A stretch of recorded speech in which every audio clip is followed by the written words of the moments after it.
Bonjour. J'espère que vous allez bien. Je vais procéder au tirage du tarot de Marseille pour la guidance de ce mardi 20 juin 2023.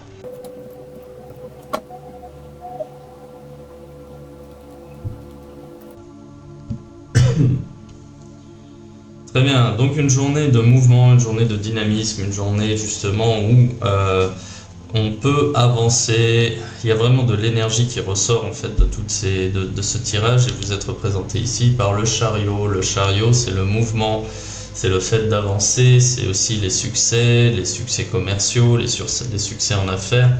Donc une excellente carte en ce qui concerne justement le plan professionnel. Le tirage peut aussi aborder le plan sentimental, mais bon, je vais y revenir.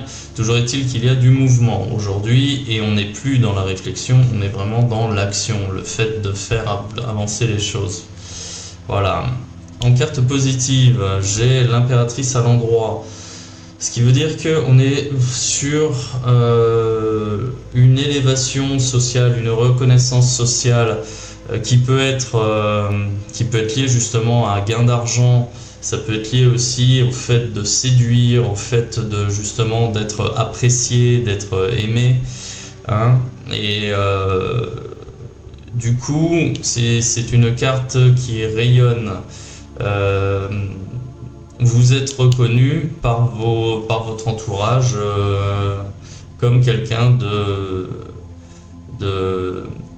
qui connaît des succès, comme quelqu'un qui s'élève, quelqu'un vraiment qui brille, mais c'est vraiment en perception des autres, hein. C'est ce que les autres voient de vous, mais ça vous est favorable. En carte à l'envers, j'ai l'amoureux, en carte à l'envers, en carte, avec un impact négatif, j'ai les amoureux à l'endroit, c'est-à-dire que là il va être question d'un engagement, peut-être d'un contrat, ou aussi justement d'un engagement avec une personne.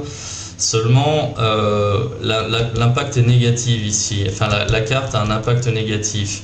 Alors qu'est-ce que ça pourrait être? Peut-être que le contrat dont on parle, dont il est question aujourd'hui, peut-être qu'il ne vous est pas favorable, peut-être qu'il est trop tôt pour s'engager. Peut-être que vous n'avez pas justement toutes les tous les tenants et aboutissants en fait par rapport à un contrat, par rapport à un engagement, y compris par rapport à une personne. Peut-être que peut-être que vous envisagez de vous engager avec quelqu'un, mais que cette personne finalement vous la connaissez peu ou mal, ou vous n'avez pas vu toutes les facettes en fait de sa personnalité. C'est plutôt une mise en garde ici. On vous conseille plutôt de ralentir l'action, hein, pour ne pas s'engager trop vite. Alors bien évidemment c'est paradoxal parce que du coup j'ai du mouvement, là j'ai quand même la carte de l'engagement, qu'elle apparaisse quelque part c'est normal, mais qu'elle apparaisse en carte négative, ça du coup ça l'est déjà moins, et c'est ce qui vient créer un paradoxe, parce que du coup je pense que vous avez plutôt besoin de vous canaliser en ce qui concerne le plan professionnel et sentimental, parce que là visiblement il y a cette envie d'avancer, mais par contre il ne faut pas non plus confondre vitesse et précipitation.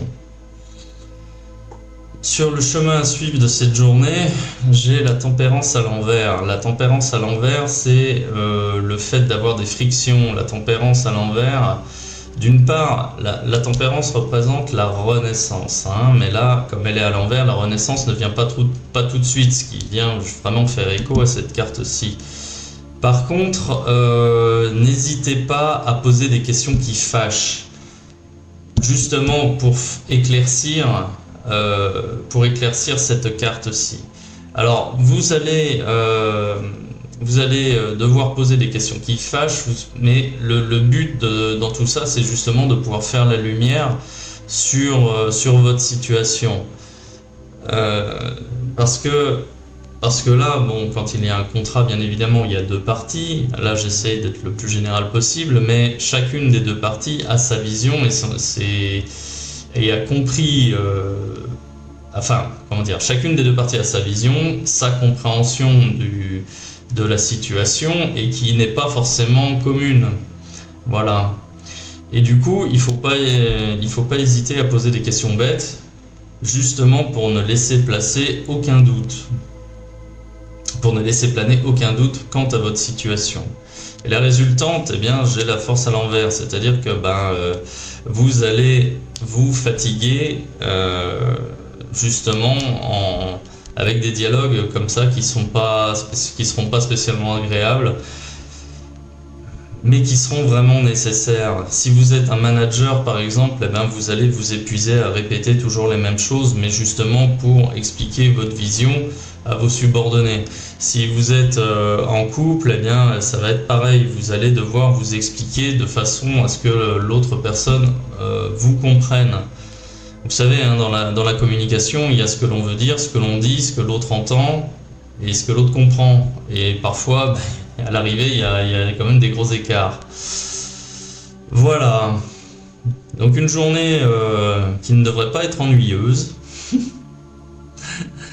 Mais bon, c'est une journée qui devrait quand même bien se passer. Une journée qui est quand même utile justement pour chasser les doutes par rapport à votre situation, pour éviter justement de s'engager trop rapidement. Voilà, écoutez, je vais m'arrêter là et je vous souhaite de passer une bonne journée. À bientôt.